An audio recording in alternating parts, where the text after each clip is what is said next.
Don't pick up the chairs. That's, watch out for flying chairs, as Leroy McGurk used to say. So, 10, 15 years ago, you're still in high school in Blackwell, Oklahoma. Did you ever think, when you were in high school together, that one day you would be on stage in front of a bunch of fans in Charlotte, North Carolina, celebrating the long and illustrious careers that both of you have had? Yeah. Yes. He said yes, he did.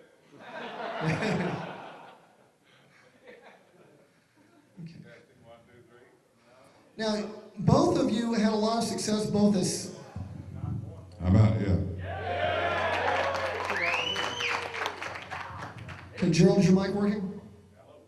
No? Let me see the switch. Or my next number.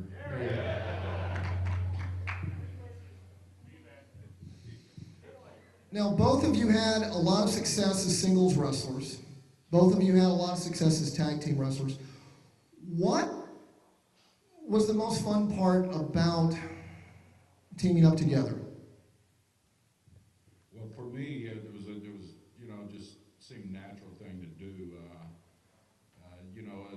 As the younger and smaller brother, I always looked up to my brother and had a tremendous amount of respect for his ability and everything. And of course, the advice he gave me coming along and how to prepare for this business and how to prepare for the world. And to me, it was better than winning the World Junior Heavyweight title when I was able to team up with my brother and win the world title. That's probably the greatest moment of my career. Well, for me, it was starting a few years ahead of Jerry, and wanted to accomplish a lot of individual accomplishments as an individual, and he was wanting to do the same thing. So it was a combination of being able to accomplish those things as an individual, and later on being able to set our sights and being able to work 100% as a tag team and set our sights on what we could accomplish as a tag team. Ready to take some questions from the fans? Tell us your name and where you're from. What's your question? My name is Scott Burton. I'm from Advance, North Carolina. And my question to you two gentlemen, y'all probably by far growing up, when I was growing up, y'all were one of my favorite tag teams, I'd like to say. And second of all, at Starrcade 83, I remember when y'all lost the titles to Steamboat and Youngblood. How did y'all get y'all's break after that in WWE? And did y'all ever wear tag team titles in WWE? How did you end up with the World Wrestling Entertainment, and did you ever get the tag team titles? Well, the second part of the question, no, we didn't. We chased Dick Murdoch and Adrian Adonis around for quite a while. We beat them in several non-title bouts throughout the United States. They were a very formidable tag team, and quite honestly, we were having the opportunity to get to that, and it was time to kind of back off and kind of step back. And we were preparing to wrestle another young tag team at that time, Wyndham and Rotunda, and these bodies had just taken too many beatings from Steamboat and Youngblood and Wahoo and Valiant and all these Mid-Atlantic guys. He's told the truth. When we failed to get it from Murdoch and Adonis, and Wyndham and Rotunda ended up with the belts, and there they were, like 22 years old, and here we were so many years old. I said, I think it's time that I retired, so I went on home. It got cold. If you would tell the story where you couldn't find the car, and that was kind of the straw that broke the camel's back. We were in Pittsburgh, or when we were in Newark, New Jersey. We just come in from Pittsburgh. It was like 10 o'clock in the morning. We'd been up in Pennsylvania for just several days, and it was just sleeting and snowing, the wind blowing 40 miles an hour, and the lake coming off of that, the wind coming off that Lake Erie. And so we got into Newark and was in the parking lot trying to find the car, and it was a blinding snowstorm. Of course, every car there was covered with a foot of snow, and they all looked alike. So we walked around for about an hour trying to find a car, and never did find a car. And I kept hearing these airplanes take off to the south. And I knew one of them was going to Florida, and I turned to him, I told him, next one of those planes heading south, I'm going to be on it. So we left Newark, New Jersey. Hey, what was your memories on working angle with Steamboat and Youngblood? Your memories about getting to wrestle Ricky Steamboat and Jay Youngblood.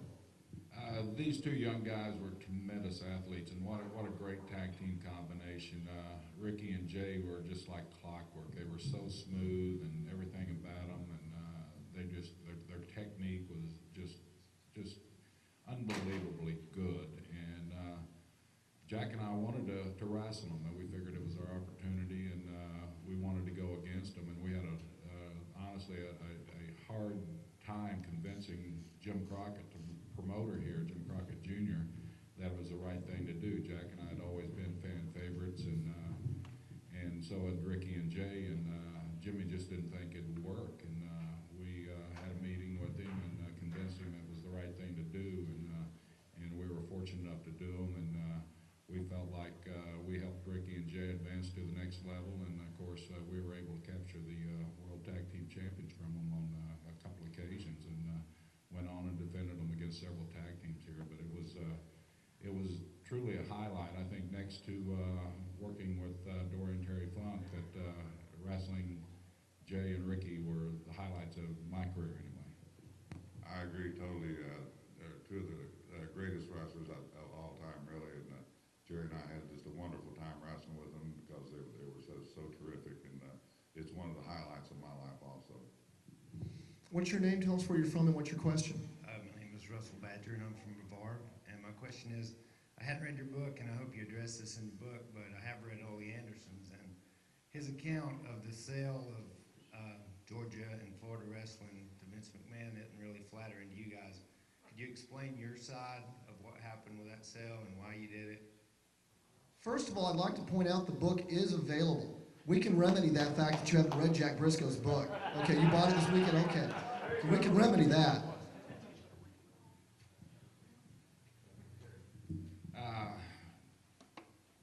Ole deals in fiction.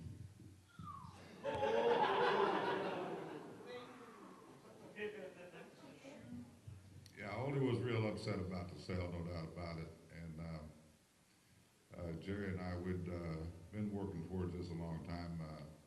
We knew the business was going towards Vince's way, that Vince would eventually take over, the whole country, because he had all the top talent, and all the smaller territories were really suffering at that time, which most of you know if you've been wrestling fans a long time. And we saw the handwriting on the wall, and we just figured it was time to do what was best for us while the time was right. Sir, what's your name? Tell us where you're from and what's your question. My name's Randall Brown. I live in Charlotte, North Carolina at this point in time.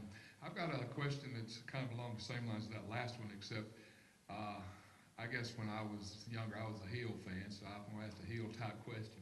Everybody wants to know who your favorite people were in the business. I'd like to know who were the people in the business that you didn't like, and basically why.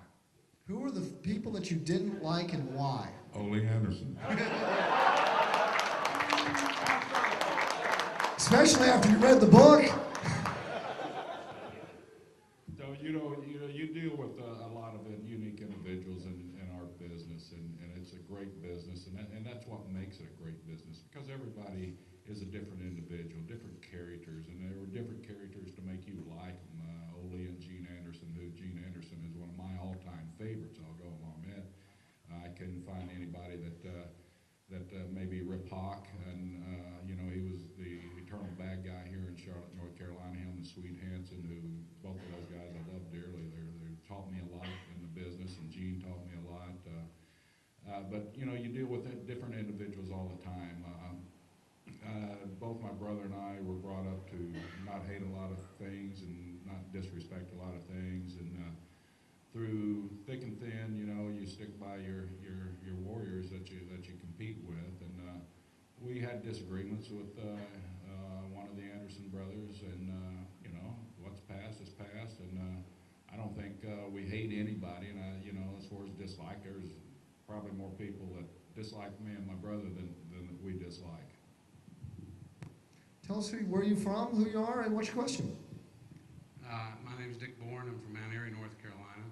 I got two questions. Can I do that? All right, Jerry, first of all, early 70s, you were real big in the Mid-Atlantic area, holding the Eastern title for several years, and I guess you mentioned Rip Hawk, and I wanted to know your thoughts about wrestling Rip Hawk and the Missouri Mauler and Ole for the title. You traded the title. Those guys really sort of passing on. You were young at the time. Talk a little bit about that. Let's do one question at a time. Jerry, your thoughts about wrestling here in the Carolinas, especially early in your career against Rip Hawk and some of the stars. Well, I was really blessed. My brother got me the opportunity to go to Australia, the country of Australia, as a real young wrestler, just basically right out of Oklahoma State University. And during that tour over there, which I spent a year competing in Australia against some of the top wrestlers in the world, who just took me under their wing basically, and taught me the ways of the business, and taught me how to work in the ring and how to conduct myself outside the ring, and how to give interviews, and just the various things. The great veterans over there. And one of those veterans over there happened to be Rip and Swede, and Rip, thank God, saw something in me and called Mr. Crockett, Jim Crockett Sr., and see if he could pave the way for me. And Jim opened the door for me to come in. First time I came in, if you remember, I was here maybe a few short months because Johnny Becker and that crew was still in charge, and I had long hair down to my shoulder and wore bell-bottom pants, and I was kind of the young, at that time, I guess you could say, hippie in the area, and I was told to cut my hair, and I looked over at Jim Crockett, and I can say that now because of my thinning hair, that I believe there's too many people with thinning hair in this territory now. I'm gonna leave my hair as it is. And needless to say, with George Becker, the booker, I was gone real quick, and went back to Australia. Then about 6 weeks later, Jim Crockett called Eddie Graham, where Jack had been wrestling and very successfully, and they called me and told me the opportunity would be there for me if I came back to Carolina, so I came back. But getting in the ring against Rip Hawk was truly a thrill, and I remember my first TV appearance here was in High Point, North Carolina, and I wrestled Rip and Swede, and I guess my partner got bumped out of the ring, got hurt, and I took care of Rip and Swede basically by myself, and from there we were off and running. So Rip is kind of my mentor in this business, and a guy that I tremendously look up to, and a guy that gave me advice all the way through my career. Missouri Mauler, oh man, I'll say the story for Jack here, but there was nobody like him. Everybody sees that cartoon out there, the Tasmanian Devil. Missouri Mauler was the Tasmanian Devil, brother. This guy would take you from pillar to post and collar and elbow and every way, and you never know which direction he was coming from. And what a great, great thrill it was. I mean, it was kind of intimidating going in against a veteran like that. Rip was a great technical wrestler, so I knew I could keep up with Rip, because I knew I could wrestle. So working with Rip was like a great wrestling match, and I enjoyed it so much, going in and out of the holds and then the counters and all the moves like that. But Missouri Mauler, man, oh man, you better watch everything, because that guy was coming at you full speed. But it was truly a pleasure, and I had the opportunity of wrestling Mauler just about all over the country, and I had a great time doing it, because you never knew which Missouri Mauler you were going to get. He come out different every time, and he took the attack to you. And your other And your other question? No, the other person, you named three. Well, and of course you traded the title with Ole as well. Ole. Well, I'll give Ole the credit. Inside the ring, Ole Anderson was one of the top guys that I ever competed against. I mean, Ole was a guy who could bring it to you on the mat and wrestle the hell out of you and beat you up at the same time. And he certainly tried it several times, and he kept the pressure on. But as a young competitor and as a young good guy, that's what you want. You want somebody that beats the crap out of you and makes it look real, because it was real with Ole in the ring beating up on you all the time. I enjoyed wrestling Ole. We have differences, but that's outside the ring. Inside the ring, had nothing but respect for him inside the ring. And your second question? Thanks, Jerry. Jack, lot of us, of course, being primarily Mid-Atlantic wrestling fans here, and when you know, the Mid-Atlantic title had been the top title in the area in the 70s. In the early 80s, it's sort of became sort of a mid-tier title, but when you and Roddy Piper battled for the title, and then you and Dory Funk traded the title, and we had two former NWA champions trading our regional title, all of a sudden the Mid-Atlantic title was back up top, and I just wondered if you'd share a little bit about memories about Piper and wrestling Dory Funk for the Mid-Atlantic title. Your Mid-Atlantic title feud against Dory Funk and Roddy Piper. Yeah, that was a great memory. Roddy Piper, I'd become fans of Roddy Piper, of course, living in Florida and watching the wrestling show out of Atlanta. And I had never met Piper. And Piper was such a ball of energy and had so much talent and just ready to go 100% at all times. And so when I first came here and got the opportunity to wrestle Roddy, I was very excited about it, and I really enjoyed it. And Roddy's a lot like that Tasmanian devil too. And Roddy brought a lot of prestige to that title. He did a lot for that title. So I don't take any of that credit in raising the standards of that title. I give that all to Roddy Piper. But Dory Funk Jr. happened to be here at the same time, so all three of us were wanting that title, and it just made a real good competition and made it real fun to go after, and we made the title mean a whole lot. But I give majority credit to Roddy Piper. And what was it like wrestling Dory Funk for the Mid-Atlantic title? Well, Junior, anytime you get in the ring with Junior, you know you're going to have to work as hard as you ever had to work for whatever time limit it was, because Junior never let up. Junior never tired. You couldn't tire Junior out, and it was great. I had a lot of success with Junior because I knew when I got in the ring with Junior it was going to be 100% and hard work all the way, and I loved it. I really enjoyed it. What's your name, and tell us what your question is. Yes, I'm Mike Heeneman from Norfolk, Virginia, and I had a question for Jack and one for Jerry. First, Jack, you're one of the few people to actually retire and stay retired. Were you ever tempted to come back? Any temptations to ever come back, get back on that plane? Well, yes. When WWF started making all that big money, and I thought about it for quite a while, but never really seriously. I had a great career, and I enjoyed every minute of it. I got to make it to the top as an individual, and also got to make it to the top with my brother Jerry. And I was very happy with our career, and I was very satisfied with it. And I thought about it a couple times, but never really seriously. And Jerry, with so many neck injuries and early retirements nowadays in wrestling, would you prefer to see WWE continue to head more towards like Shawn Michaels, Ric Flair, Ricky Steamboat style wrestling, and away from like the crash and burn ECW style wrestling?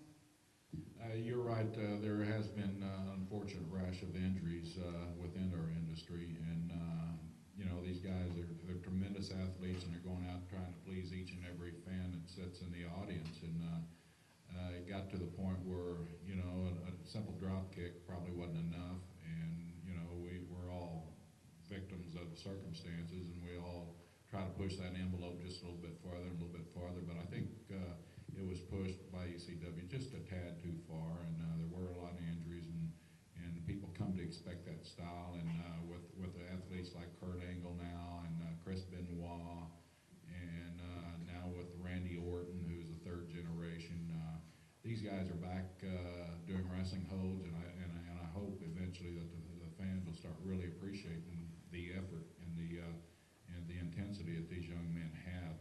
I mean, you watch a Chris Benoit match, and it takes you back to old school. It really does.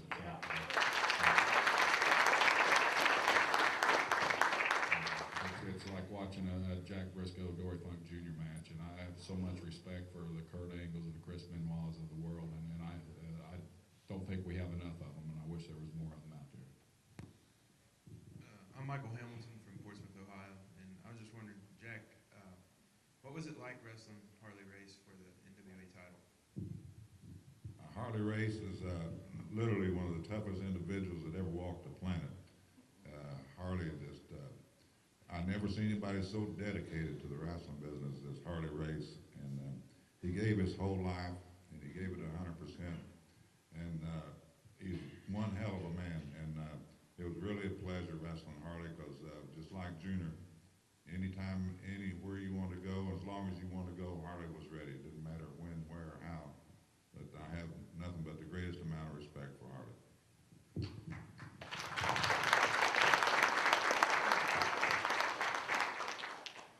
Joe, while we're waiting for our next question, you mentioned a moment ago Kurt Angle, Chris Benoit, and Randy Orton. How close is Shelton Benjamin to getting to that level? Oh boy, I'm so proud of Shelton. Don't know if a lot of you guys know, but I brought Shelton Benjamin into the WWE a few years back. One of his college coach, Jay Robinson at the University of Minnesota, was a teammate of Jack and I's at Oklahoma State University. And I'd called about Brock Lesnar, and Jay told me there's a young kid from Orangeburg, South Carolina that'll just blow you away. His personality is just out there. His athletic ability is second to none. Him and Brock push each other around all day long, and you never know who's going to win. And the intensity in their matches in the wrestling room at the University of Minnesota was legendary. So I flew up basically to meet Brock, and during that visit I was able to visit with Shelton Benjamin, and holy cow, what a tremendous athlete. Just looking at this young man, he just oozes with charisma, just the ability. And I think within a year or so, Sheldon's going to be a major superstar for the WWE. And just Taboo Tuesday here, you fans kind of proved what I was saying through the fan vote. Sheldon got more votes than 7 other guys combined, and that kind of spoke volumes for this young man's ability and what you guys think of him, and kind of just solidified what our thoughts about him was. And he's not too far away. If this young man continues and stays healthy and stays injury-free, the sky's the limit for Shelton Benjamin. My name is Michael Hicks from Irwin, North Carolina. Jerry, this question for you. Pertaining to the NWA World Junior Heavyweight Championship and your matches with Les Thornton, it seemed like the title really kind of went downhill after that. Les gave the title a lot of credibility, a lot of respect. And the people that held it before him, Danny Hodge and all those. Wanted to get your comments on that. Your matches with Les, and the importance that y'all built up to the junior heavyweight title, because after the early '80s, nobody really cared much for that championship. Thank you. That's a great question. You spoke of one man who I idolized growing up, Danny Hodge, who held the title for so long. You can go back in history with Vern Gagne, the great wrestler from Minnesota also, and Danny and Les. And Les and I had some great battles, and I enjoyed wrestling with Les because he was similar to me, only he had that European flair about him and European style, and he was a master of all kinds of holds. And it was unfortunate after I did get defeated by Les Thornton that the title kind of went downhill, and it kind of got lost in the shuffle there. But the athletes that competed for that title were tremendous athletes and worked their hardest to make it on a larger level. And I really regret sometime that I wasn't able to hang on to it a little bit longer. I just I felt like I could do it some good, and when Les took it from me, then I forgot who he dropped it to after that, but it kind of dropped off the face of the earth. But it was a great division at that time, and it could be a great division now. And I believe with our WWE cruiserweights that we have now, Chavo Guerrero and some of these young men like that, it's going to gain recognition because they continually have tremendous matches each time we put a title match up. Guys like Rey Mysterio and some of these cruiserweights that we have now for the WWE. And like to point out, if you want to see an example of great junior heavyweight wrestling, and Jerry Brisco, and what a great junior heavyweight Jerry Brisco was. Southern Superstars of the 70s has a match from St. Petersburg, Jerry Brisco challenging Danny Hodge for the World Junior Heavyweight Championship. James from Charlotte. Jack, this question's for you. I would like to know if there's any one person who stands out around the time you were the world champion, or maybe just after. Anybody who didn't get a run as the world champion that you felt perhaps should have deserved a run. Yes, there is Dick Murdoch from Texas.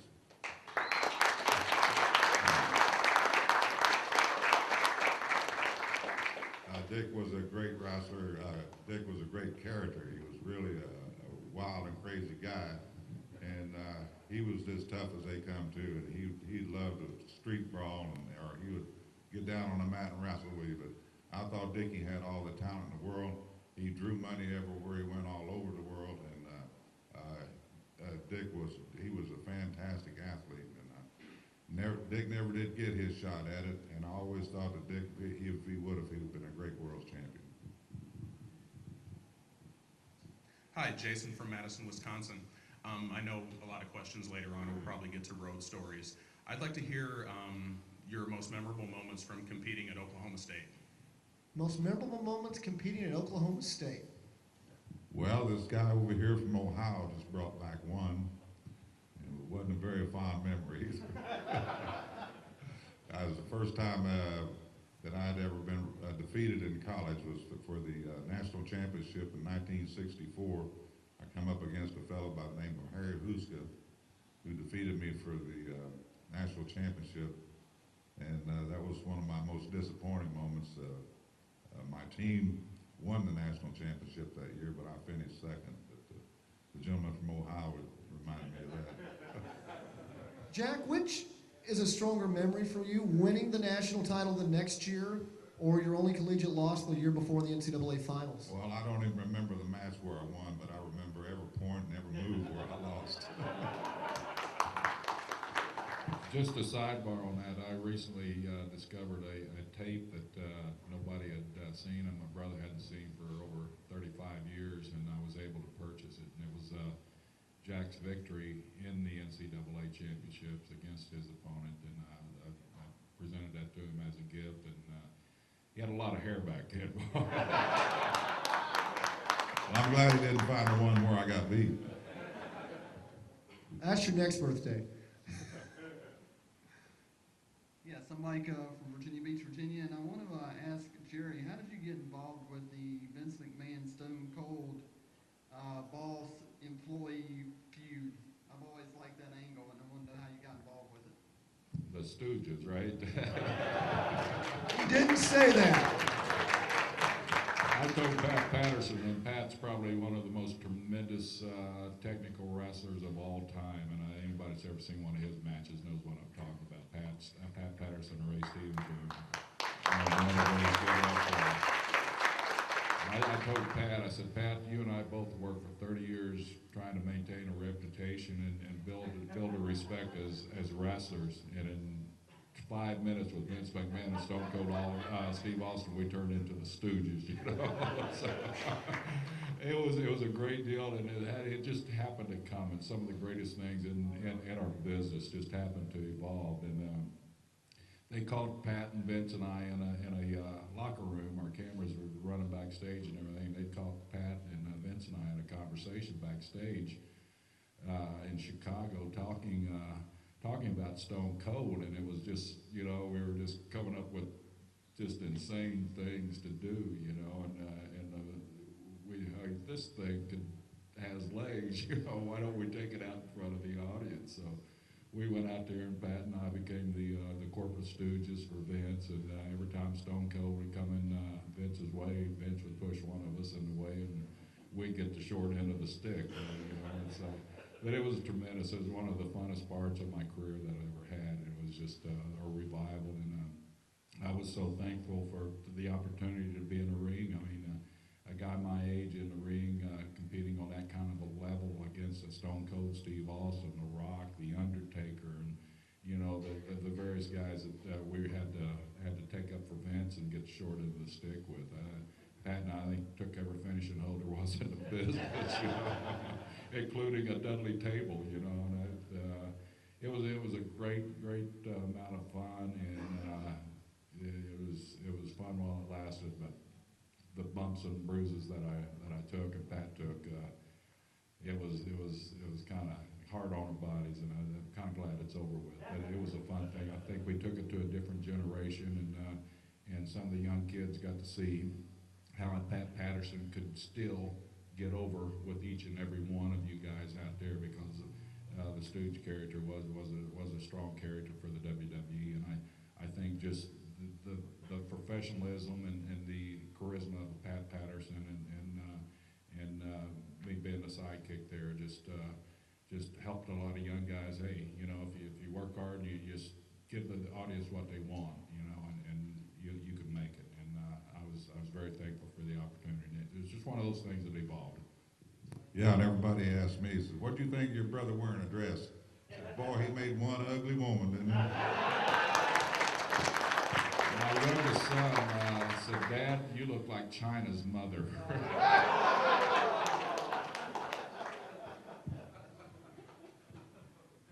I'm Alan from Charleston, West Virginia. I'm just wondering, what do you think is the problem today, in like the last 15 years of tag team wrestling pretty much being wiped out of the scene? What happened to tag team wrestling? Well, you know, tag team wrestling is alive and well, but it's not a division like it was a division when we have people. You know, you like the superstars. You know, you like the Undertakers, you like the Stone Colds, you like the Rocks, and you know, now when you have a tag team, it's kind of a combination of those guys in and kind of, you know, to fill in between, you know, what we're doing. And so it's a shame. It's a great division. Of course, Jack and I love the division. We were masters of it for several years, and I, you know, it's like the cruiserweights and the junior heavyweights. It's just something that our business has evolved. But you know, if you watch, I think we at the WWE are making an effort to kind of bring it back into folds. We had some outstanding young tag teams on the horizon, and hopefully we can rebuild that division to make it what it was. My name is Tony Crawford. I'm from Pageland, South Carolina. And I was wondering, whatever happened to the six-man? I know six-man tag team used to be popular also. It hasn't gone back yet. I was wondering, when would that come back?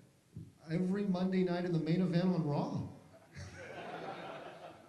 Six-mans it's a great combination, and like Mark says, you see it. We do probably more six-mans than we actually do tag teams. But you know, back in the old days, there was Funk Senior, Funk Junior, and Terry Funk, and then Jack and I would team up with another guy. So, you know, it was predominant. But six-man wrestling is very exciting. Especially, you know, back in the old days, you'd have the Spoiler, some of these guys, and you're throwing Playboy Gary Hart or Sir Oliver Humperdinck or some of those great managers of the past. And I was told this afternoon that Sir Oliver Humperdinck was the greatest manager because he was the greatest six-man wrestler of all time. So, you know, hopefully we can get back to that. I vote go for Gary Hart.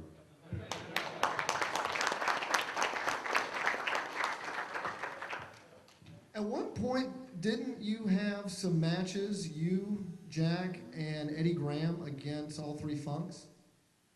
Yes, we did. We were looking at a magazine one of the fans brought through the line today that was autographing, and we both actually kind of it disappeared from our thoughts, and we saw the picture there, and it brought it all back, and it was a great time because the old man Funk was quite a character. He was wild and crazy, just like his son Terry. Terry and him were a lot alike. And Junior tried to keep him under control, but he didn't have a chance. But it was a lot of fun because Junior was such a great wrestler, and then of course the old man, well, he was king of the Texas Brass Knuckles match.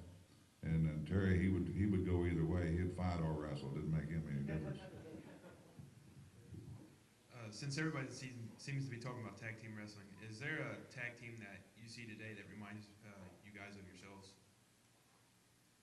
When we had Sheldon Benjamin and Charlie Haas together, God, what a great tag team they were. Two great amateur wrestlers. They really, and flatteringly, they got tapes of Jack and I and Ricky and Jay and studied those tapes. And I think Charlie and Sheldon were a tremendous tag team. And I think they came the closest of duplicating any tag team that we have, you know, that we had in the past. They were great athletes, great collegiate wrestlers, and they took pride in bringing the wrestling part of it to the mat.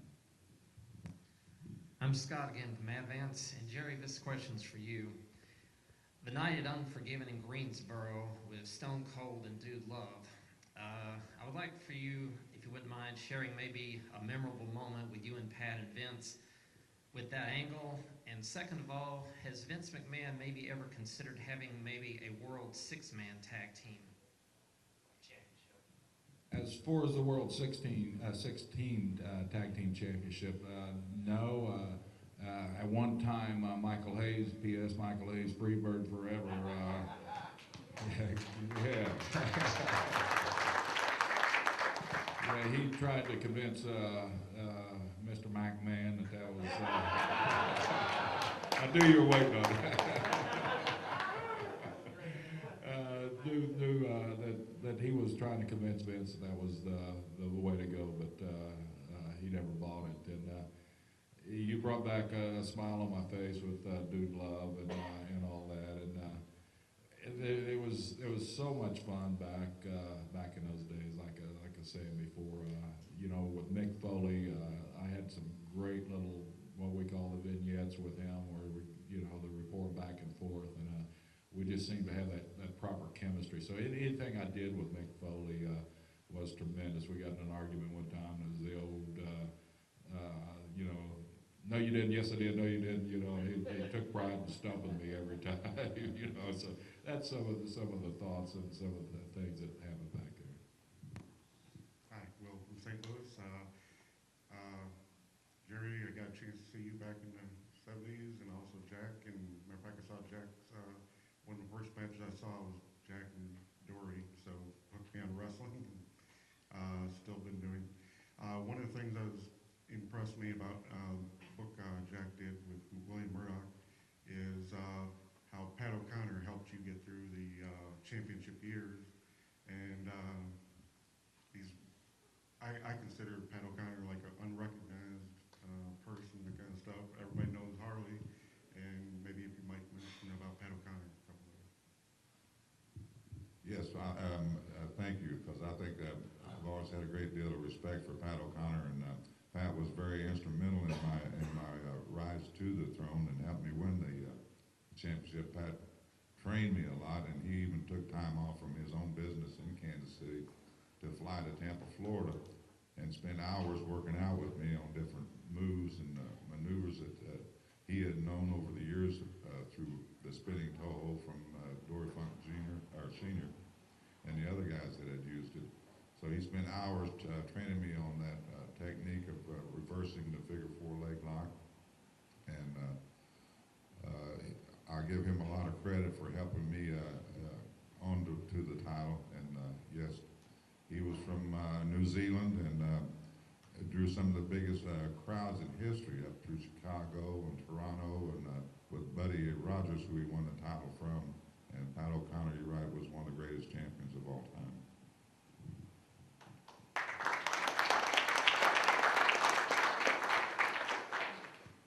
My question has a little lead into it. About 2 months ago, I had the distinct honor and pleasure of seeing a wrestling show promoted by Harley Race in Missouri. And I watched 5 matches without one single punch being thrown. I was just absolutely, totally impressed by that. And it was certainly a tribute to Harley, because I'm sure he was the one that saw to it that took place. My question is, do you think there's any possibility that the wrestling business itself will ever gravitate more in that direction, away from the high spots type matches that we see today? You think there's any possibility that it'll ever go back to that, or close to it? I think eventually it'll get back to it somewhat. You'll always need, of course, your extra entertainment. But I saw some of Harley's boys wrestle out in Las Vegas back in April, and I was very impressed with them. All the guys that knew all the moves, they knew when to do them at the proper time, and knew how to execute them. And they didn't punch, they didn't kick, and they had some great matches, and the crowds really got into it, and it was really good to see. Harley's done a great job with that school. I'd just like to throw a little bit further in there. Independent groups are the backbone of this business, and if you people out there have the opportunity to see an independent show, definitely go, because they'll be the stars of the future. And these guys are working their butts off for not near the pay that some of these WWE superstars are making. And it's through you guys that we hear about these guys on the independent circuit, and it's very important. that these circuits are out there, and guys like Harley Race who teach these young men the basics and the fundamentals of our sport. You can't beat it. There's nothing better than a good solid wrestler that can come out and doesn't have to rely on punches and kicks. So the respect that I know my brother and myself have for a great champion like Harley Race is well deserved, and he's doing a tremendous job. And I wish more and more of these independent circles, instead of going the ECW route, would go the Harley route, because that's really how these guys are going to get advanced. We don't want guys going through tables. We don't want guys jumping off 15-foot ladders and stuff like that. We want guys who know the basics, and through people like Harley Race, the business is going to live.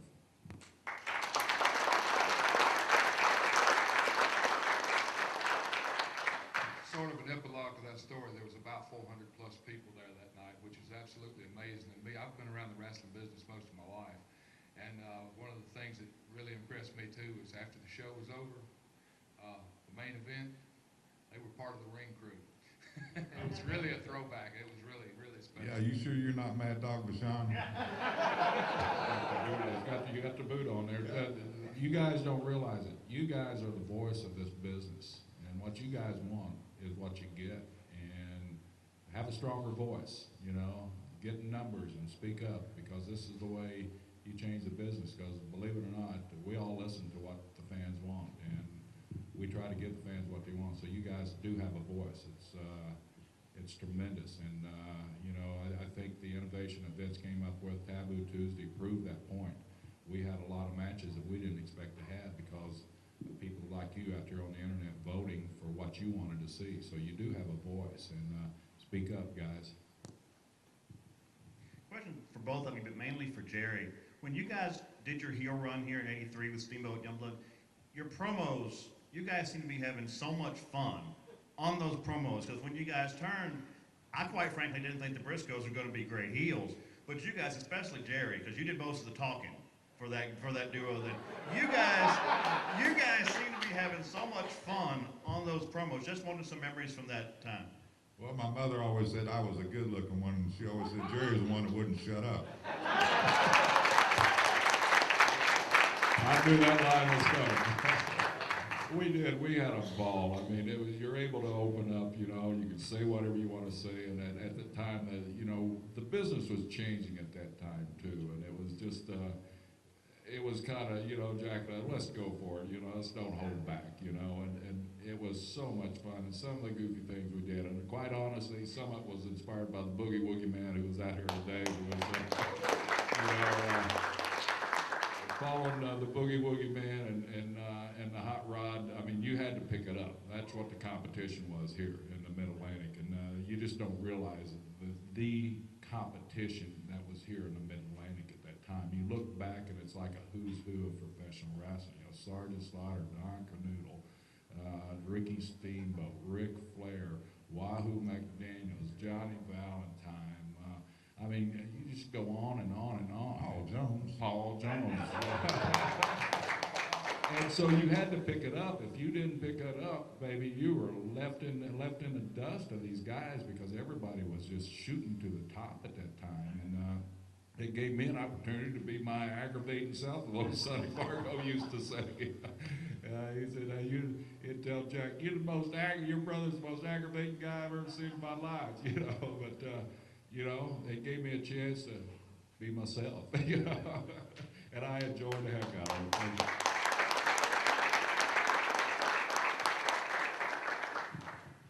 Yeah, hi, Carl from Raleigh, and I have two questions. First, for both of you. The only time I've ever been in fear of the Brisco Brothers' lives was when I heard that they were going to be taking on the Road Warriors at the Omni, and I just want to know your thoughts on working with a very young and very green Road Warriors. You think you were scared? Yeah, we were scared for our lives too. We'd never actually seen him in person until we showed up in the Omni that night and looked across the ring and saw those two monsters there, and we tried to change our mind, but the referee wouldn't let us. But it was one of the baddest whippings I ever took in my life that night. The next day, they strapped me over the shoulder in the turnbuckle and started throwing those tackles into me, and it went 300 pounds apiece running into the next day. I was black and blue all under my arm, all down my side there. But we finally wore them down. We told them we was going to get them out in the ring and just get them on the floor where they wasn't any bigger than we are. We was going to wear them out. And that's what we did. We had the unenviable task of working with the Road Warriors 5 times in 2 days. And, and as you said, they were very green at the time. And but you know what? Wrestling overcomes that. You know, and I really enjoyed that. I mean, it was a fight. It wasn't a wrestling match, and we don't even pretend it was a wrestling match. We knew what we were getting into after that first go round with them. And I read in one of them's quotes on the internet that they enjoyed working with Jack and I as much as we enjoyed working with them. They were great 2 individuals, and God bless Joe, or Mike passed away here last year, and I see Joe Animal up in Minneapolis. He's doing well. He's converted his life, and he's a tremendous person now, and they're great people.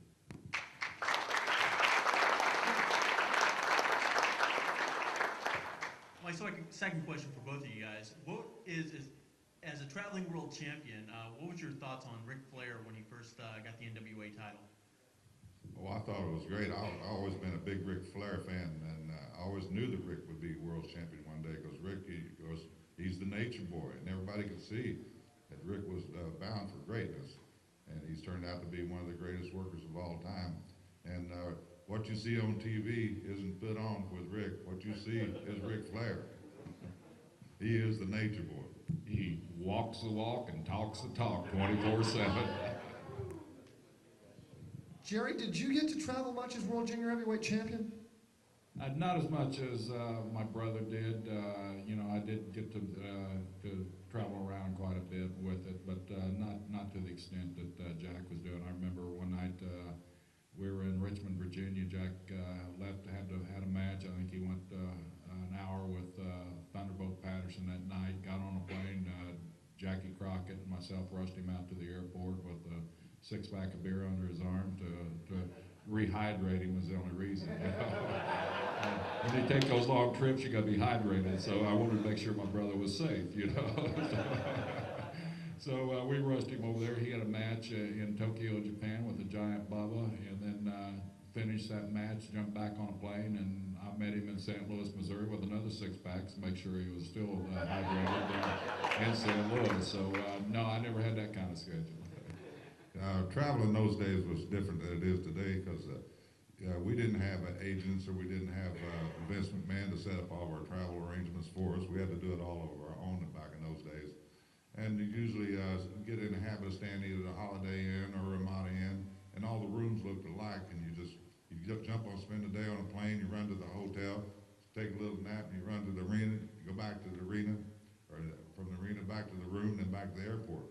So after a while, you have to wake up in the morning, pull out your airplane ticket and read it, see where you're at and where you're supposed to go. Did you always go straight from the arena back to the hotel room? Not always. I have to get hydrated. His wife's in the back. Yes, he did.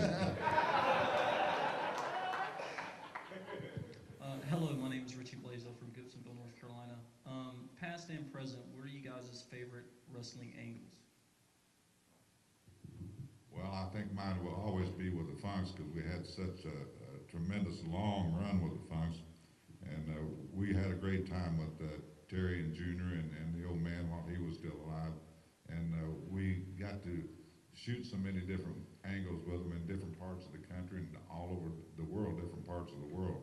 So we had years and years of running with the Funks. And outside the Funks, it had to be with Jay Youngblood and Ricky Steamboat. I'll echo that. We had such a tremendous run with the Funks, and for years and years and years and years. It just, you know, we were able to compete with them, you know, on just about every continent on the world, and it was known. And they come along at the right time, and we come along at the right time. Where, you know, we were legitimate brothers, and they were legitimate brothers, and most of all, the rivalry between the great state of Oklahoma and that other state of Texas. So it was a lot of fun. Currently, you know, I'd like some of these 5 years in a row too. But some of these, you know, the Kurt Angle, the matches that Kurt has, and you know, the championship championship run of Chris, and you know, there's a lot of good ones here currently, but my favorite, you know, the ones that you're involved in, and those two that Jack mentioned, I certainly echo those.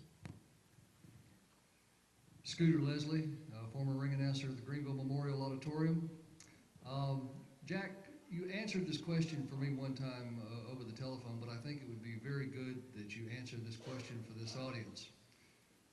We see you pictured with a red NWA World Heavyweight Championship belt that has a lot of red felt on it. Later on, we see several pictures of you with the front face of the belt mounted on a black leather strap instead. There were some problems with that red belt. Could you please tell the story? Yeah, Scooter, thanks. When the brand new belt was first made is when I won the belt in Houston, Texas from Harley Race, and the belt was presented to me that night, and it was made in Mexico. And the promoters thought it was a good idea to have the belt made of a red velvet, and it had a suit, little carrying case to carry it in. It looked like a shotgun if it wasn't anything else. And after having the belt about 3 or 4 weeks, and the guys fighting over it, and me wearing it out of the ring, sweating with it, and hitting other people over the head with it, that velvet got just filthy and sweaty, and it just looked terrible just in a matter of a few weeks. So we had it converted from red velvet over to black leather so we could get some use out of it. That's after he pried the diamonds out of it. That belt was solid, with 10 pounds of solid gold in it. And Sam Mushnick was my boss and president of the NWA. So when I had it switched over to the black leather, I told Sam that I actually melted the gold down and put fake gold in it, and he believed me for a while. Speaking of the world title belt, not too many people know this, but Jack, you also wore the Pat O'Connor, Buddy Rogers, Lou Thez belt for a couple of weeks while they were making the conversion, didn't you? And junior belt. Yeah, when I was making the conversion, I had title defenses around the country, so they had retired Junior's old belt and Thez's belt, and Sam Mushnick had it, of course. So I got the honor to wear that for a few weeks while mine was being converted. All right, I got one thing here to say, and a question after that, but I think everybody needs to get up and salute Gerald Brisco for saluting the indie pro wrestling scene, because he made a very moving speech here just a few minutes ago, so I like for everybody. He got a nice ovation. I think he needs to get a better one than that. So please, everybody.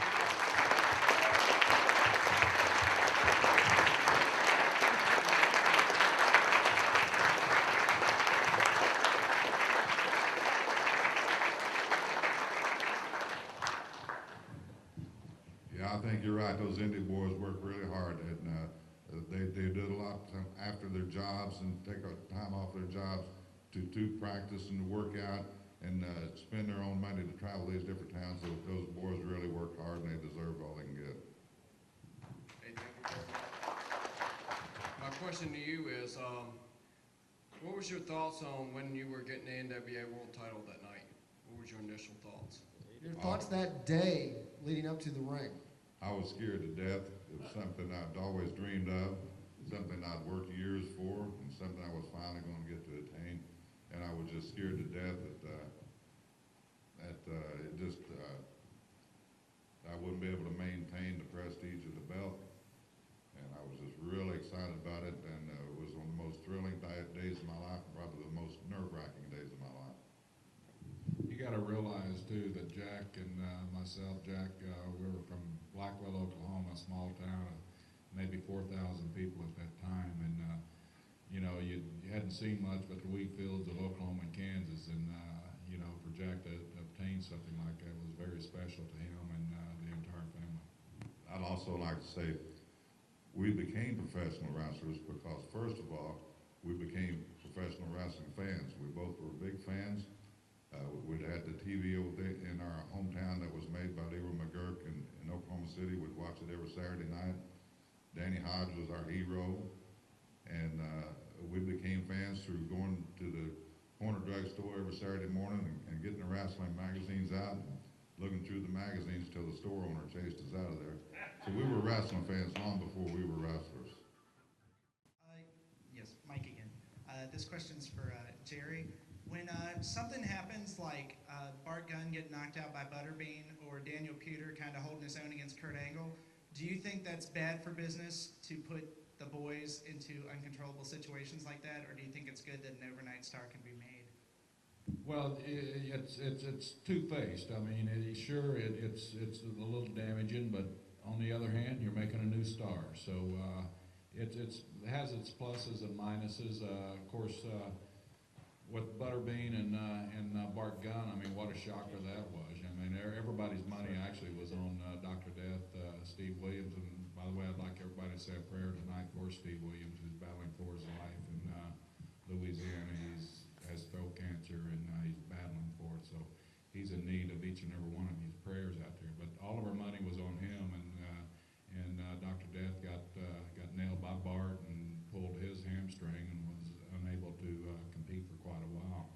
And then, of course, Butterbean and Bart, what a shocker it was. But, you know, in a situation like that, Butterbean only agreed to it if it was on their feet. So I think it took an element away from what we do best, and that's wrestling. What Bart could do best was wrestling brawl. So he more or less was handcuffed with the stipulation that he had to fight, box, and that wasn't his expertise. So it was a shocker, but yet, you know, Butterbean wanted his own game. He didn't win at our game. And I give Bart Gunn a lot of credit for going out for a big professional like he did, and he dearly paid for it. For his Peter and Kurt Angle, Kurt Angle is a let-go medalist, and what a lot of fans fail to realize that Kurt suffered 2 broken necks in the last year, and the strength in his arms are next to none. And he had competed against another young man a little bit earlier in the evening, and Kurt, by the time Daniel Puder got in, had no feeling whatsoever in his fingers or hands, so he was kind of handicapped going into that bout also. But you know, like I said, you know, another star is born. Ron Gott from Kingsport, Tennessee. I have a two-part question for Jack. First of all, back in the late 60s, you competed a lot over in Japan, or a fair deal over in Japan. And how would you compare the style of Japanese wrestling with that of American wrestling? And number two, what are some of your memories of the great Malenko, a man that you were in the ring with several times over in that period? Let's start with Japan. What are your memories of wrestling in Japan? I have great memories of wrestling in Japan, but first time I went over there, I was a rookie, and the Japanese style over there is the Japanese stars. They're the stars. They're the top people, and the new guys and the rookies are the ones that has to carry everybody's bag over there and carry everybody's bag through the airports and almost wash their feet when the matches are over. And so the Japanese younger guys are very tough, and they're very determined, and they believe in saving face. So anytime you get in the ring with those younger guys, you was going to have to fight for your life, literally, against those guys. And the Japanese fans were very different because they didn't scream and cheer like the fans here in the United States do. They would sit on the floor, and they were very polite. And when you would make a good move that they liked, they would just give you golf clap. Yeah, and so the style was just different because they kept it closer to the ground. They didn't do as much flying as we did here, and I shouldn't say we. We. But it was very different. But Japan's a wonderful country. Some great athletes over there, great wrestlers, and I took many trips over there. And I love Japan, and I love competing with the Japanese guys. Yes, my name is Steve Fry. I'm on the staff here for the Fan Fest. This is for Jack. During the time that you were world champion, you said that you had to be a traveling champion, and you made many appearances in different territories and regions, all within the matter of a week. Was there any time that you feared before you went to the ring in a different territory, that maybe the swerve might be on that night, since you were the world champion? And if there was any time that you thought that, could you maybe elaborate on it? Did you ever worry about a double cross, someone trying to steal the title? Not really. You get in different situations where guys would they'd be a little jealous of you, and then they'd want to lean on you a little bit, or they might have a referee set on their side to give them a definite benefit. But I felt like I could handle any situation, and if it came up, I felt like I could handle it. Jack was asked this question in an online chat one time, and I thought he had the best answer ever. They knew better. I can't run that fast. Anybody on this side have a question? There you go, come on. Yeah, I have two questions. The first one for Jack, kind of from a previous question on the mid-length title. We talked about the run with Piper and Dory Funk Jr., but we didn't really get much into Paul Jones, and I wanted to know just your comments and thoughts on your work with Paul Jones, not only here in the Mid-Atlantic, but in Florida, and the program you ran with him. And Yeah, Paul, I'm the one that talked Paul into coming to Florida to work with me down there, and Paul came down there, and much like Jerry and I, when we worked with Steamboat and Youngblood here, we had never worked as heels, and Paul had never worked as a heel when he came to Florida. And I was the Florida heavyweight champion, of course, and we put the belt on Paul and had a tremendous run down there, and it's the first time Paul ever worked heel. And Paul was a natural, and that's why I tried to talk him into coming down there. I knew Paul would be a great heel, and he picked it up. It was just a natural for him, and we had a great run down there, and just really enjoyed working with Paul. He was a great professional. Second question is for both of you. Were there any ever consideration, thoughts between yourself, promoters, or whatever, to ever pit you two against each other in the ring? Good question. Anybody ever tried to talk you into doing a brother versus brother feud or a brother versus brother match? I think one time Dory Funk Sr. kind of suggested it, but we were so young at the time, it was not the right thing to do, and it's just another way the funk had to be one of us, I think. But no, things were totally different back in those days. I just, backstage, yeah, there were a few times when we were upset with each other, mostly him upset with me, and because I'd made a mistake or something out there. But to my recollection, I think Dory Funk Sr. mentioned it back early in our careers. I have one more question about Paul Jones. Jack, as many times as you've taken Paul to lunch, as many times that you've been in a bar and you bought Paul a beer, how disappointing is it that you can never get Paul to pick up a round? Well, yeah, that's just Paul. He is from Texas, and you know how those Texans are. Paul's never bought me a beer in all the 30 years that I've known him. He has very short arms. Jack, this is a two-part question for you. Back in the mid-late 70s, there was a match on TV with your brother Jerry against Tony Russo. Piper had notified one of the promoters that you had a phone call, and Piper jumped off the ropes and shattered Russo and Jerry's leg at the time. Later, you and Steamboat had teamed up for a little bit. I want to know first, were they giving you and Steamboat consideration for the tag titles? And the second part, I saw you in a match with Flair on TV where you pinned him in a non-title match. Were they building you up to become world champion again? First question first, any talk about keeping you and Steamboat together as a team and maybe getting you a tag title run? No, I believe at the time that Youngblood was injured and that Steamboat needed a partner, and so Crockett wanted to put me with him, but they never really seriously considered keeping us together permanently, no. And Jack, after you dropped the world title, you had some nice runs as a challenger. Did you have any desire, or was there ever any consideration of you getting the belt back? Oh yeah, when Flair put me over in the non-title match for the championship belt, no, they was very happy with Flair at the time, and they wanted Flair to stay champion. And we were just we got the thing on tape so we could show it in different spots, different Florida and St. Louis, Japan, and throughout the Mid-Atlantic here, just to help us draw money. Hi, my name is Brenda Huneman. I'm from Chesapeake, Virginia. And I was wondering about ladies wrestling. Are there any seriously, are they going to be seriously taken at any time soon? And are there any strong ones out there that we don't know about yet? Are there going to be a more legitimate women's division, and are there any women out there that you respect as wrestlers, that you like as wrestlers?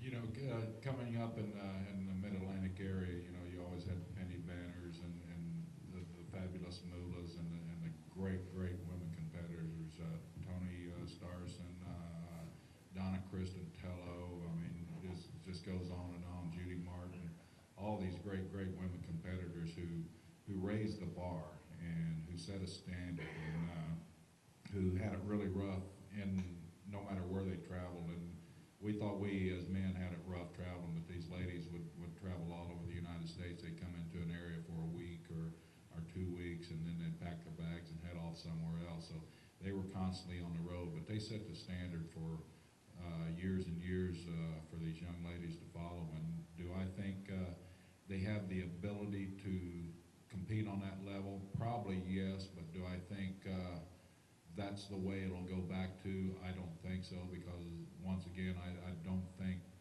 the majority of fans want to see it right now, and I wish that they did.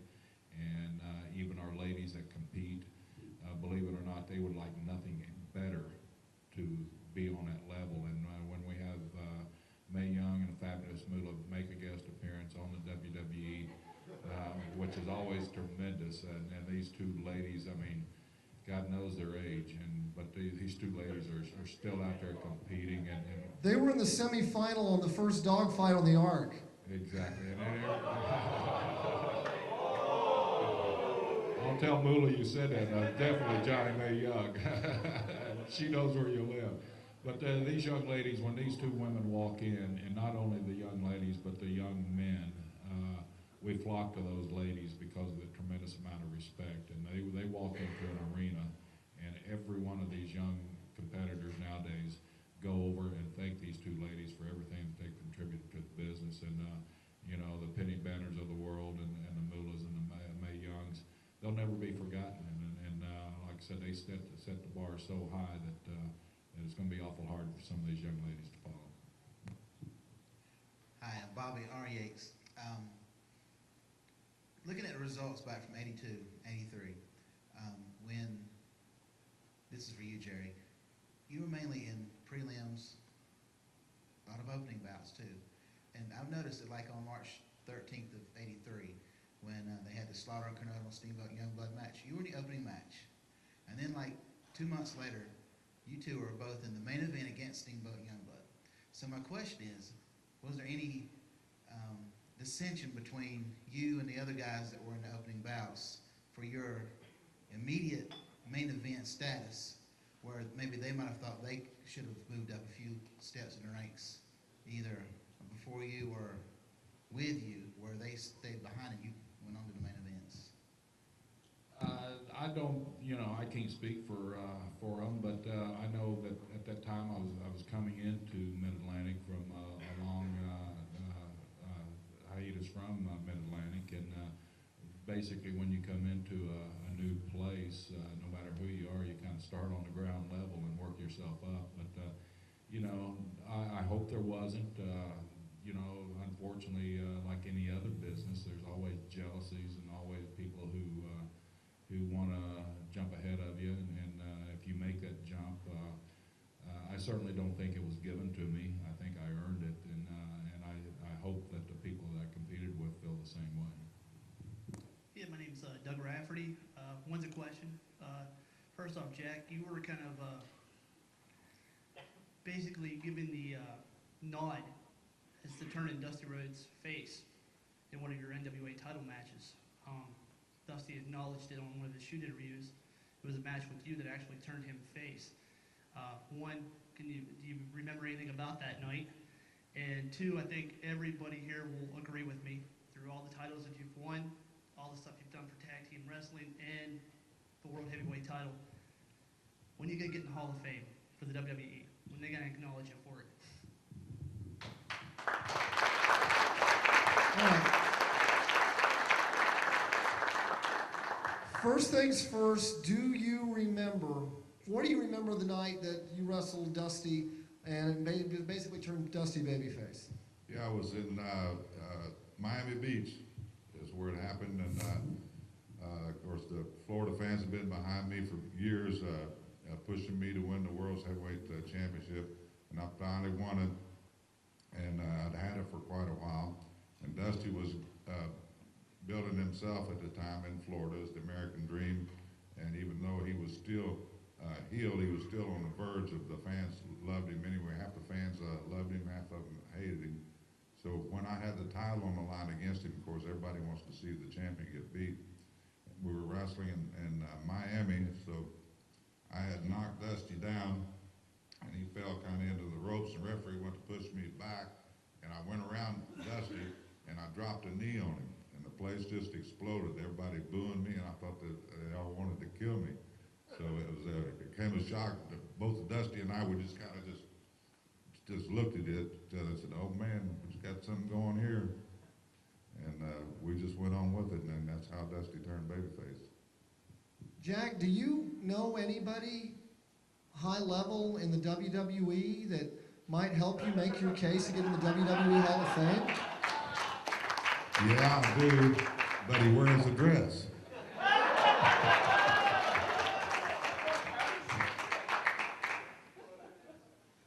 A couple of honors that Jack is going to be receiving in 2005, two things that he's very proud of. First of all, at the Cauliflower Alley Club reunion in Las Vegas, which will be the 40th reunion this year, Lou Thez, before his death, selected 5 wrestlers that he wanted, that he felt represented professional wrestling in the way he wanted represented. Last year, Danny Hodge was one of the men that Lou picked. And next year, Jack Brisco will receive that honor handpicked from the great Lou Thez.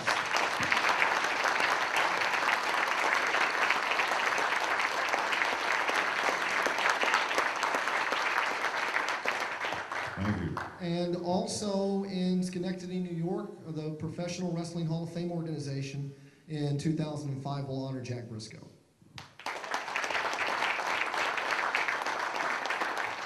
And the Newton, Iowa Hall of Fame, Mark, and Absolutely, that was about 3 years ago. yes. And the first brother combination to ever be inducted into the Lou Thez, George Tragos Professional Wrestling, Amateur Wrestling Hall of Fame in Newton, Iowa. Jack Brisco about 3 years ago, and in 2005, Gerald Brisco.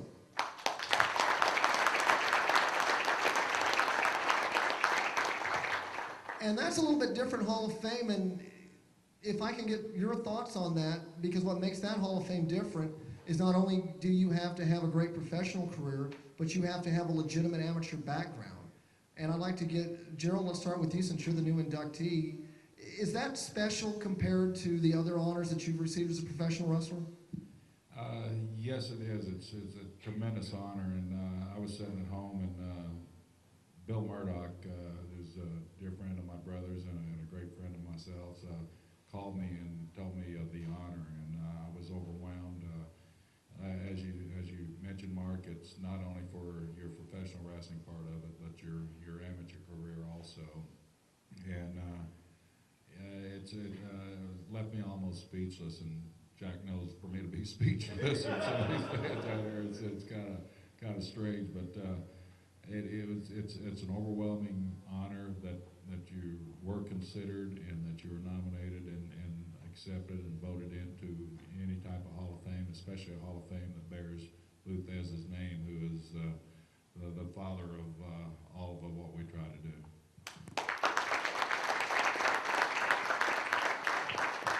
And Jack, what did it mean to you 3 years ago when you were inducted in the same class as Tim Woods? Well, it was a great thrill for me because not only the museum is named after Lou, but that night, of course, Lou was still alive at the time, and Lou presented me with the award, so it was extra special to me because Lou Thez was my idol and the man that made me want to become a professional wrestler, so it was very special to me.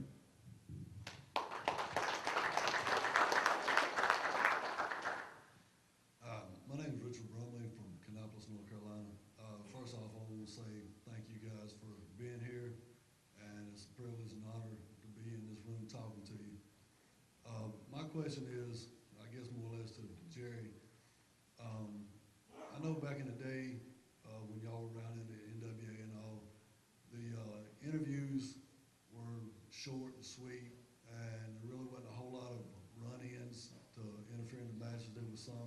time to time. But it seems that now that's all you see is interviews, and run-ins. Is it just the way that Vince and the other people want to do things, or could it be that, or is it just a lack of wanting to put people on TV, wanting to see interviews instead of wrestling? That's a very, very good question and a very true statement.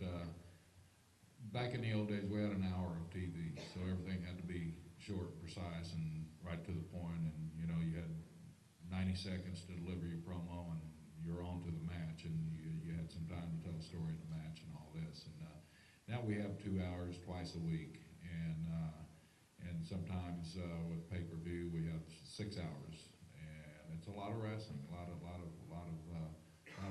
time that you have to fill. And unfortunately, we've got into a lot of talk,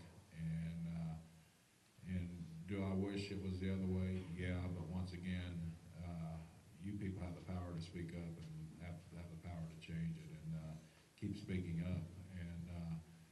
But it's the evolution of the business. Did either of you guys ever book during your career?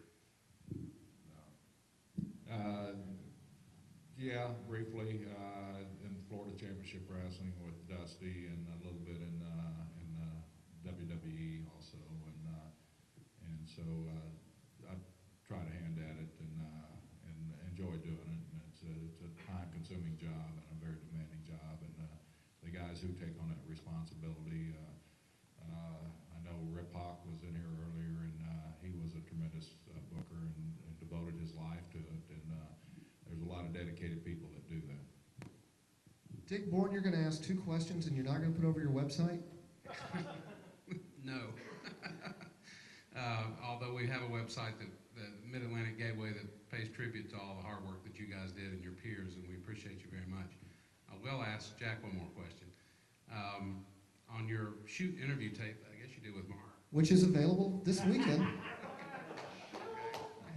A few years back, when Mark asked you about turning heel, and you just got this twinkle in your eye and a smile on your face, and it's almost a rhetorical question, but which did you like better, heel or babyface? Oh, I like babyface the best because my brother gets all the girls.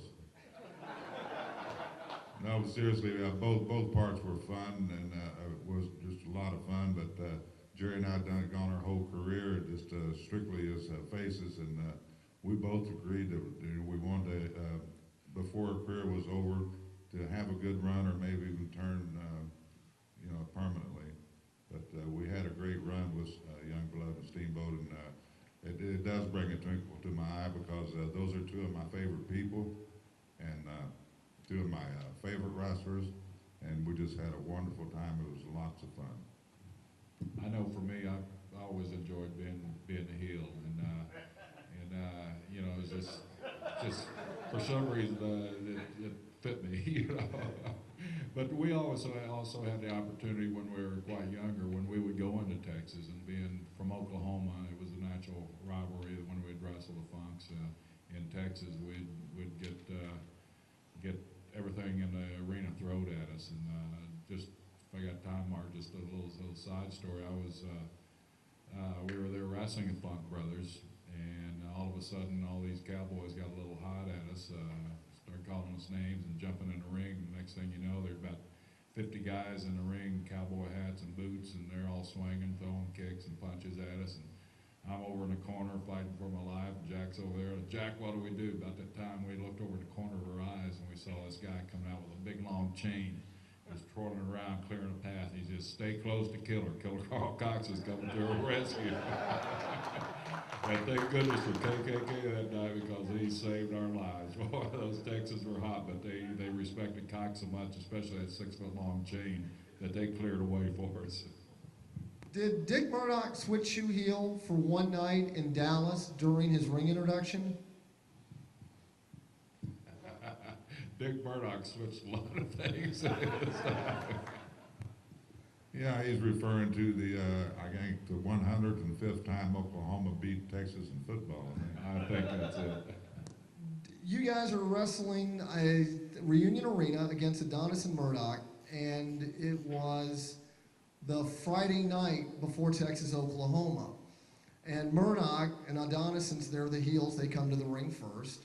And Murdoch commandeers the microphone, as Murdoch was apt to do at times, and goes, "It's great to be back in the great state of Texas!"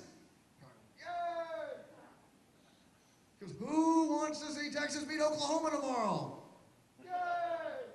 Who wants to see a couple of Okies get their ass kicked right now? That's all it took. Nobody accused those Texans of being smart. For a second, I'd like to put over the Thez Tragos Hall of Fame in Newton, Iowa. Newton's a very small town in the center of Iowa, about 25 miles east of Des Moines. It's a great experience. If you have any interest in learning about amateur wrestling and its history, it's phenomenal. I encourage you strongly to stop there.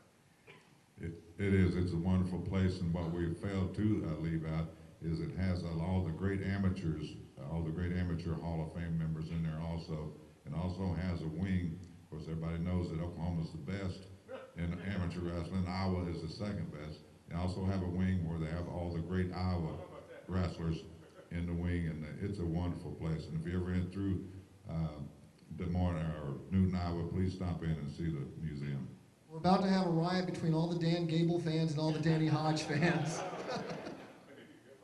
My question actually involves amateur wrestling.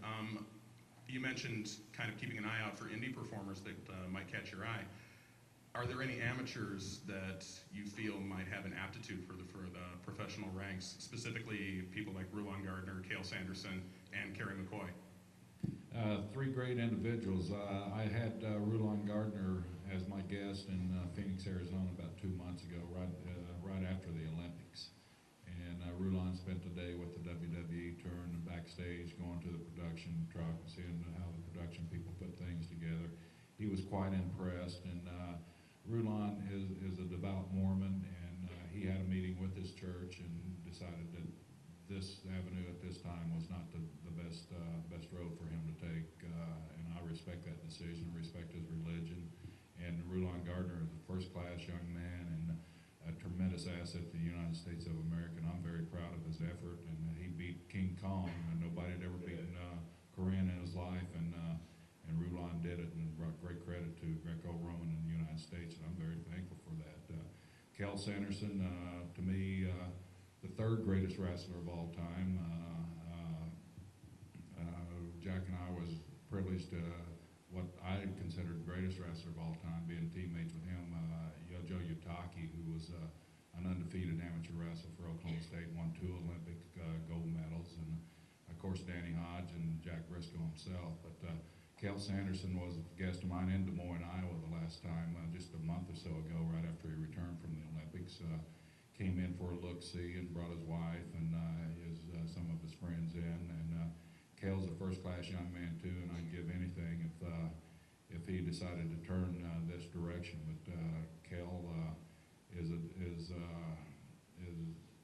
great on the amateur scene and wants to continue on that amateur scene. And he's such a great influence in today's American youth that does compete in amateur wrestling, and the world looks up to him, and I respect whatever his decision may be. As far as looking out there, I don't know, a lot of people are aware, but there was a Greco-Roman 215-pounder who, that's the weight class that Kurt Angle won from Egypt, Corinne Grabber, and he was just loaded with charisma. I brought him into Cleveland, Ohio a few months before the Olympics to give him a look-see, and he's a natural at what we do. But when he won the gold, it was the first gold that Egypt had captured in 75 years in any sport. And needless to say, when he returned to Egypt, he was treated like the legend that he should be over there. And oil companies and everything else have offered him money, and the young man's only 23 years old, so they want him to continue to compete for their country of Egypt, and going to reward him, which is unfortunate. The United States of America doesn't treat their Olympic athletes like the European countries treat. But Corinne is in the future for the WWE, and I've had several conversations since he won the gold, and it's something he wants to pursue, at a later stage of his life. And when he comes, everybody's in for a treat with this young man. He's just a phenomenal competitor. Yeah, my question's for Jack and Jerry both. Before you guys had your program with Ricky Steamboat and Jay Youngblood, in Florida, you guys kind of flirted with a heel turn with Mike Graham and Steve Kern. Can you tell me a little bit about that? And also, what was Jack, I heard some story about you having some sort of role in bringing Ricky Steamboat into professional wrestling down in Florida, or something to that. Was there some sort of role that you and Eddie Graham or somebody kind of helped Ricky along the way? Actually, it was in West Palm Beach, and I had never seen Ricky before. And that's when Jerry was helping book Florida. And we were in West Palm Beach, and we were there kind of early, and Jerry come in and says, "Have you seen the kid over in the other dressing room?" I said, "No, I haven't been over there yet." He says, "You got to come take a look at this kid." I said, he's a fine-looking specimen. He looks like, he could really be something in this business. So Jerry knew right away, so I walked in there and I took one look at him. I said, "My God, this kid's got something going for him." And I asked him his name. He said, "Richard Blood." And I said, "My God, we got to do something about your name right now. We can't let you go out there, Richard Blood." By that time, Eddie come over, and I said, "Eddie, come here." I took him over, and I said, "Look at this kid here." Eddie said, "Oh my God." I said, "We need to find a good name for him." And Eddie was tag team partners with Sam Steamboat from Hawaii. And Eddie said, "Man, he looks like Sam Steamboat." And I said, "Yeah, that sounds good. Let's call him Ricky Steamboat." And Ricky Steamboat was born. I recently had a conversation.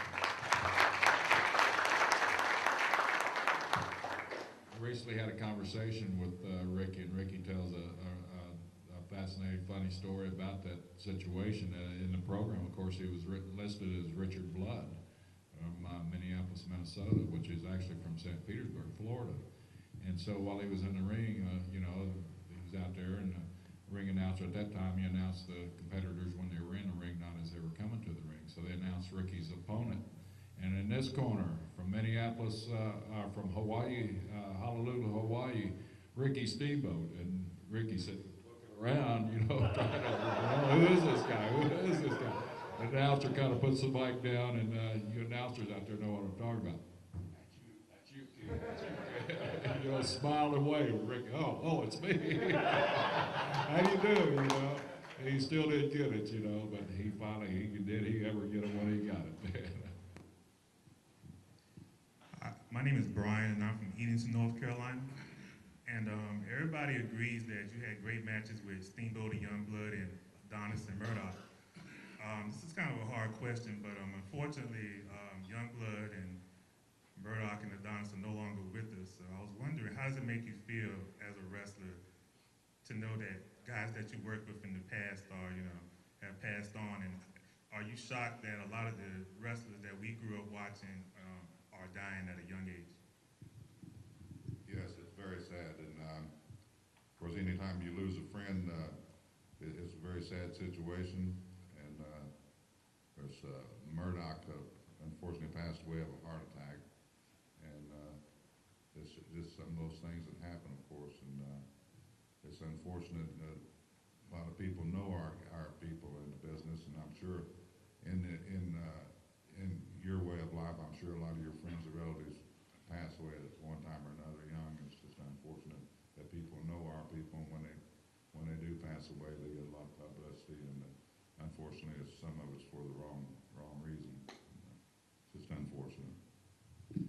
Just echo that. We go up and down the road with each other, and we battle each other, and we spend a lot of time on the road, and unfortunately, it's sometimes in the old territorial days, you'd spend more time on the road with the people that you work with than your loved ones at home, and you form a special relationship with the guys that you compete against, and the guys you mentioned were guys that we competed against quite a bit, and it's always shocking when you hear it, and you just pray to God that it doesn't happen again, and and bless their families, and just think of the fond memories that we had, and each and every one guys have, and that's the way we like to look at it. You know, just recall the good times with them and praise them for that.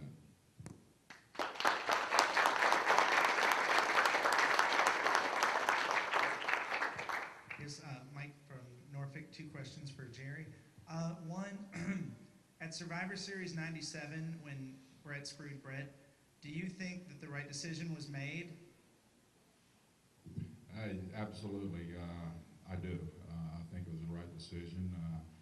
I had a tremendous amount of respect for Bret Hart. I didn't share his beliefs that he was the superstar that he thought he was, but I thought he was a gigantic superstar, and I thought he was an asset to the business. And for someone whose father had gone through all the hardships that his father had gone through in Calgary Championship Wrestling, trying to get talent in and out of there and trying to get talent to do the right thing, and being brought up with that type of mentality and knowing the sacrifices that his father had to make and his family had to make, and knowing the ins and outs of the business, as Brett knew, you know, and of course he feels entirely different that he did make a mistake, and I look back upon that with no regrets, and honestly feel that it was the right thing and the only thing to do at that time. Now I've got to answer letters from another Calgary Sun column. Do you feel that when people like Bruno Sammartino or Hulk Hogan or even Bret Hart spend years burying the WWE and Vince and his wondrous ways, do you think they even deserve the opportunity to come back and make money from you all?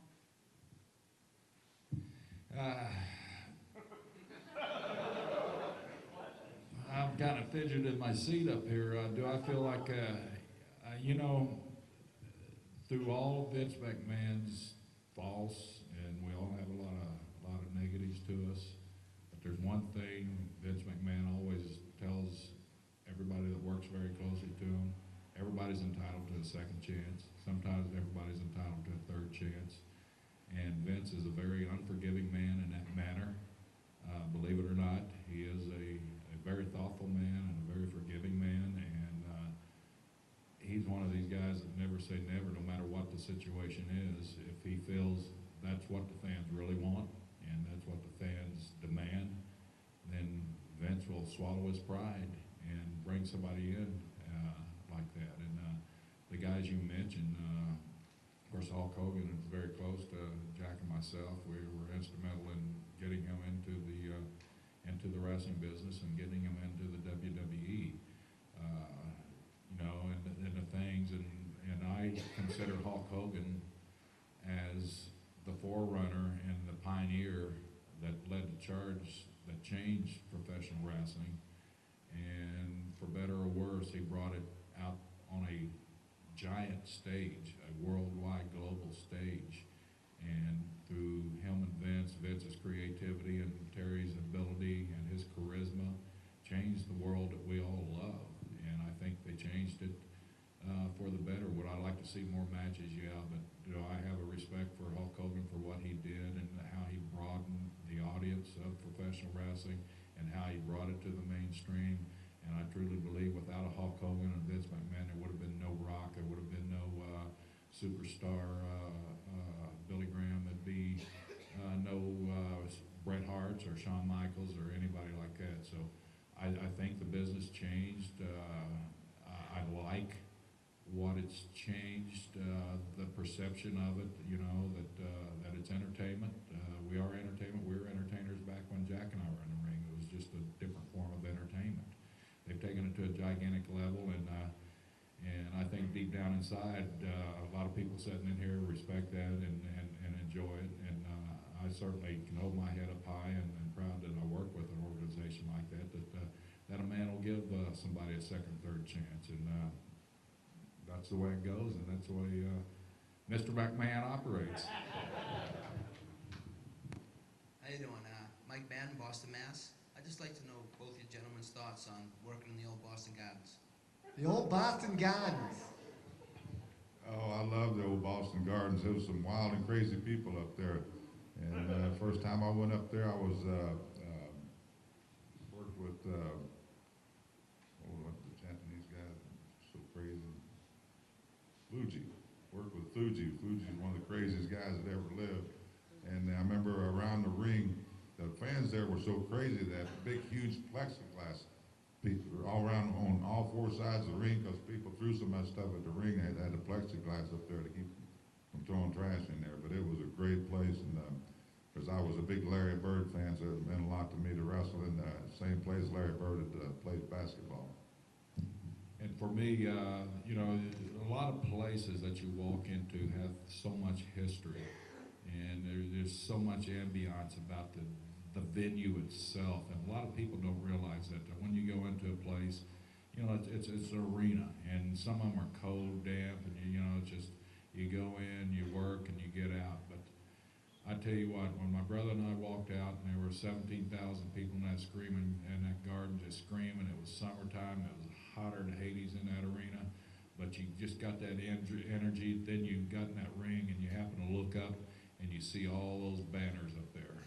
All those banners, Boston Celtics, Boston Bruins, and everything, and all those great champions that had been in that arena, and you were able to share what they had experienced in there. It brought a different level, and it brought your competition up. And to me, you know, Madison Square Garden was a great place. Boston Garden for the Northeast. Wow, what an experience to go in that place. You guys were talking about bringing Hogan into New York and everything. Did you ever imagine that he would take off like he did?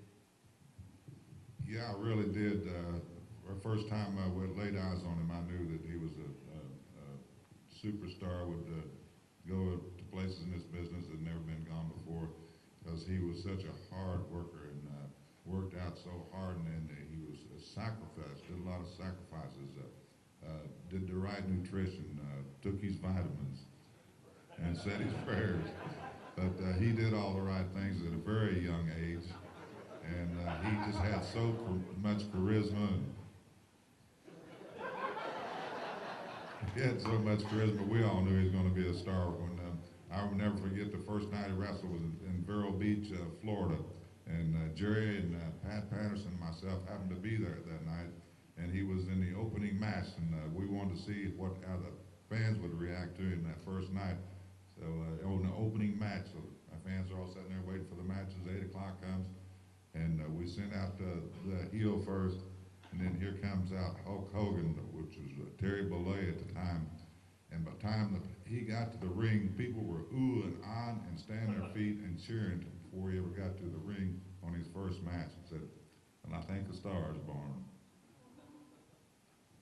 Was there something unusual that happened during a pole battle royal? You asking me? Well, me? You're talking about with Mike Graham? Yes. We're going to let you in on a little of the shenanigans that go on backstage, which makes life easier for us on the road. I'm sure everybody's familiar with a pole battle royal, where you put the envelope up on top, and the first man who climbs the pole wins whatever's in the envelope. It's usually a blank piece of paper, you know. $50,000 battle royal tonight, you know, and a $50 payoff, you know. So we're all bored, sitting backstage. It's a Saturday night, you know, and we're sitting there and just trying to think of something mischievous, and I don't know that. Yeah, I guess. Yeah. Well, anyway, one of us come up with the idea: let's Vaseline that pole tonight.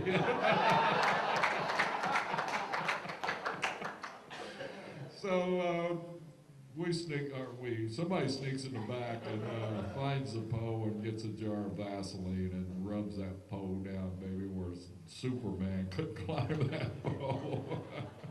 So everybody's out there, they strap that pole up, everybody comes to the ring. For some unknown reason, my brother and I are eliminated real early, and we don't even attempt to climb the pole.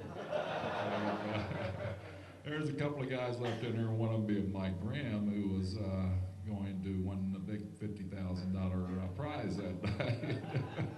And I was a part of my assignment. I was helping doing the book there in that territory at that time. And so we greased down the pole, and finally it came down to the last 3 or 4 guys. They started shimmying up that pole, and as fast as they were shimmying up, they were sliding down. It was like a cartoon character. And finally, you know, it was Mike and another guy, and then Mike knocks the guy down. He goes to shimmy up, and Mike's sliding down. He goes to shimmy up again, slides down. And pretty soon you can see Mike grabbing his forearms. His forearms are so blown up and so cramped up from trying to grab hold of that pole, squeeze that pole, get up there. He can't do it. And I look at Jack, oh my God, I'm going to get fired. I better run out there. Panic was setting in about this time. We're watching from the back. Yeah, So Jerry goes running to the ring to the pole. I had run out there. Mike, get on my shoulders, get on my shoulders. And Mike got on my shoulders. I boosted him up. He grabbed the envelope, and I ran back out like nobody had ever seen me.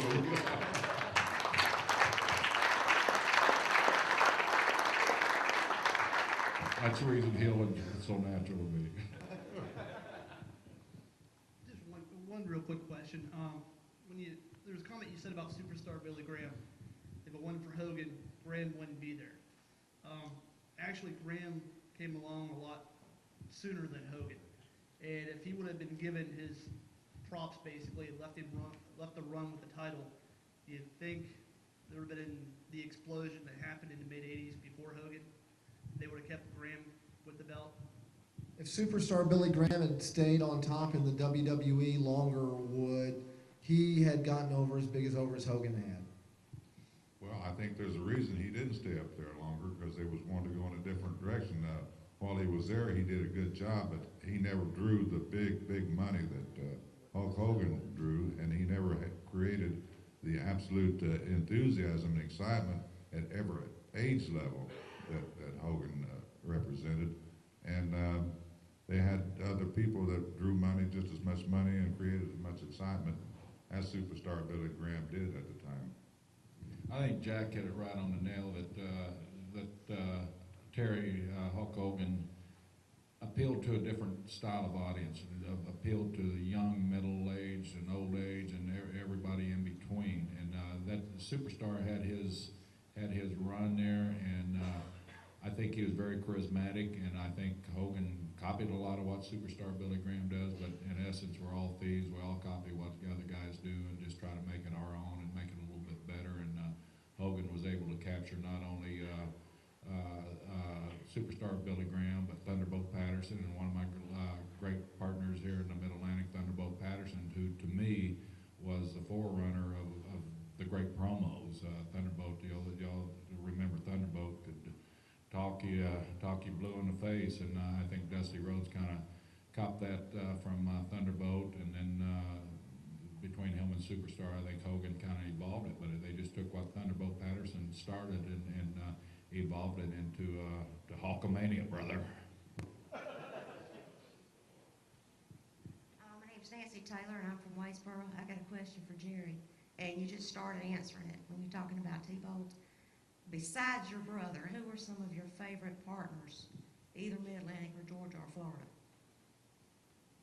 Of course, Jack is always number one because he's my brother, but Thunderbolt Patterson was a great partner and really helped me rise above, rise to the top. Being teamed with Thunderbolt, he was so charismatic and just so outspoken, and it was so unusual in the early 70s for a white guy and a black guy to be tag team partners, and that I think the appeal of that in itself was very, very unique and something I was very proud of, that I was tag team partners with a great Afro-American man, and a guy that I respected very much. And traveling around, as I said earlier, you become very close and bonded to guys that you travel with. And Thunderbolt was definitely one of my favorites. Of course, Big Don Morocco, the crazy Hawaiian. Wow. We had a lot of great times, and we were tag team champions in Georgia and Florida, and Don was not only one of my favorite tag team partners, but one of my best friends of all time. And but those two there, I think Thunderbolt, Sandy Scott, one of the greatest legends of Mid-Atlantic wrestling, was a guy when Rip Hawk helped me get into Mid-Atlantic wrestling. I was able to team up with Sandy Scott, who had just his brother had gone on to Dallas and wanted to pursue booking and things like that, which we're all glad he did, because when George became booker here in the Mid-Atlantic, he set this place on fire and made it most popular place in the world for a professional wrestler to come. But Sandy Scott, Thunderbolt Patterson, and Don Morocco are probably my three favorite ones that bring back the best memories of. You also had a run in Georgia with Bob Backlund, didn't you? Yeah, Bobby Backlund was a great partner, and he was, Bobby Backlund was howdy doody. He was a character in itself, and he didn't realize he was a character at that time. But yeah, I had a great run. Bobby was a lot of fun to be with, and we always tried our best. Another little match story, inside story here, that Bobby and I were tag team partners against Bob Orton Jr., Randy Orton's father, and Dick Slater. So kind of before the match, let's see if we can blow up Bobby Backlund, which, you know, blowing up Bobby Backlund, blowing up means making him tired in the ring. It was second impossible to do. You just couldn't do it. So that night, every time Bobby or Backlund would come to tag me, I'd just take a walk down the aisleway there, and I was never there for the tag, and they were switching in and out, and they never blew him up. When Backlund finally got to me, he slapped my hand so hard I thought he slapped it over in the next county. It's been very difficult, but I think we've come pretty close into capturing 50 years worth of professional wrestling experience into a 2-hour question and answer. Jack and Jerry Brisco, of course, the one of only two brother combinations to be both World Tag Team Champions and World Singles Champions in the National Wrestling Alliance. Congratulations on a spectacular career. Thank you so very much for joining us tonight. Give it up for Jack and Jerry Brisco.